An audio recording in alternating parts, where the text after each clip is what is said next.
Hey guys, welcome back to Delving Into the Cold. This is Dee. This is our second week of October, so it's our second Dark Happenings month. And so as you guys know, last week we did the true story of Vlad Tepes. And this week we're going to talk about Elizabeth Bathory. Now, Elizabeth Bathory, her name was actually like Elizabeth in her native tongue. She lived from 1560 to 1614.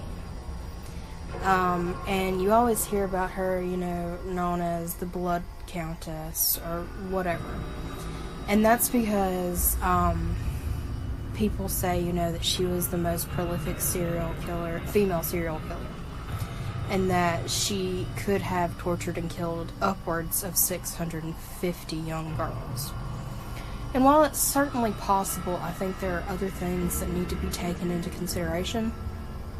So we're going to talk about that today and kind of where her legend differs from what was most likely her actual story.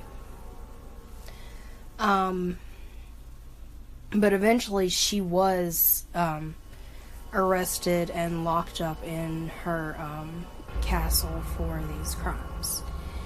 Now, she was known to be really, really rough on her servants. She was known to be, cruel to them and occasionally torture them.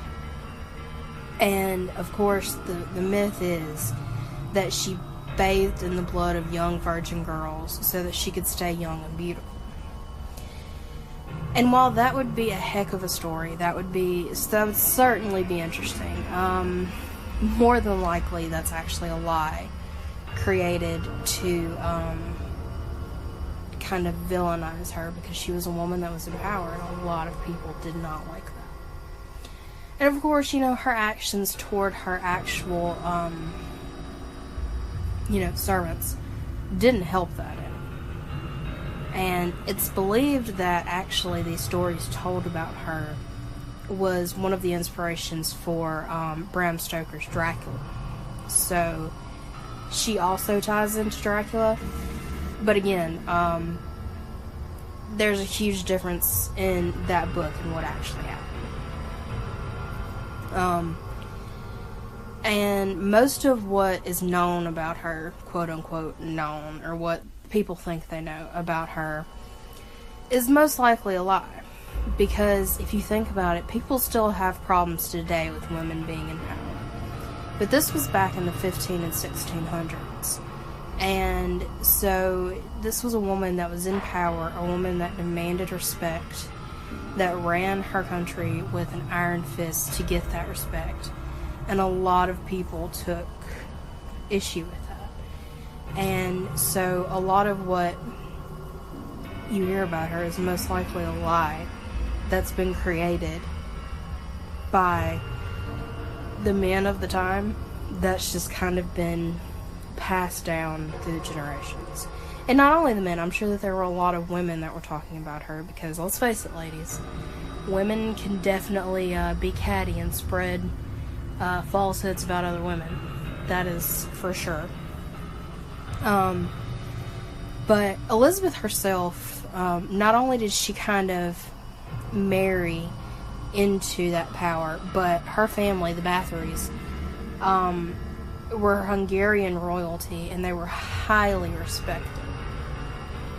And so, as always, as you can imagine, in a royal family, there's always going to be people vying for that title.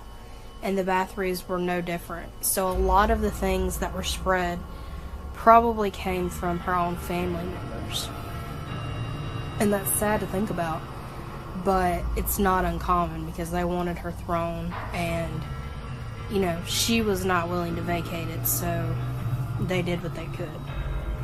And a lot of this started in 1602. Suggesting that Elizabeth was taking young girls from the village and killing them. And, of course, the quote-unquote legal system of the time that had, taken over the case, any witnesses, and I say that lightly, that they found were most likely tortured into confessing. More than likely, dollars to donuts, it was a false confession. It was a lie, and they were mostly probably just doing it to save their own life.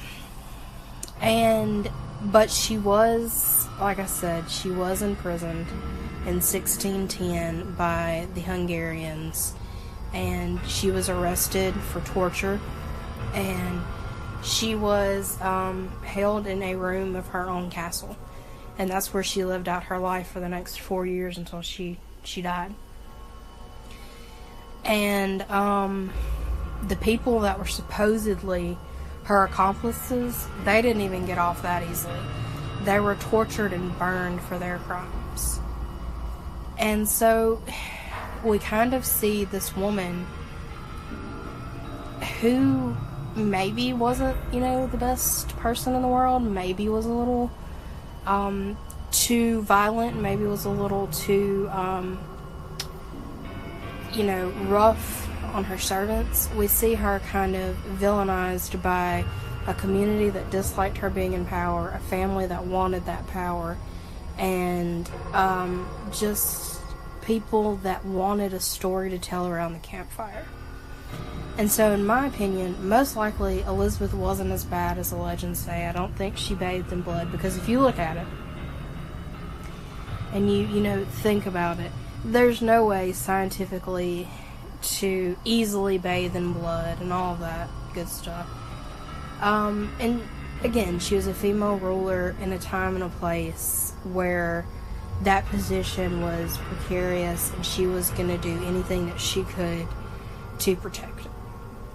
And, maybe she was a stern leader. Maybe she was like Vlad in a lot of ways and defended her title as best she could in the ways that she thought were correct. And I'm not saying that she wasn't a bad person, and I'm not saying that she didn't torture her servants, and I'm not saying that she didn't have blood on her hands, but I definitely don't think that all the rumors that you hear about her, and even the name Blood Countess, I don't think that she was nearly as bad as history would have us believe, or a lot of history would have us believe. So that's all I've got for today. I know this is a kind of short one, and that's just because you can go online anywhere and find out, the legends about her, the Blood Countess part of her, but you can't find out a lot about her actual character, what she was actually like, her actual life. And so it was a difficult case to research in that aspect. Next week we will be talking about the Wendigo or the Wendigo. So you guys tune in next week and we will get into that. Alright guys, stay safe, stay curious, stay spooky, and I'll see you next time.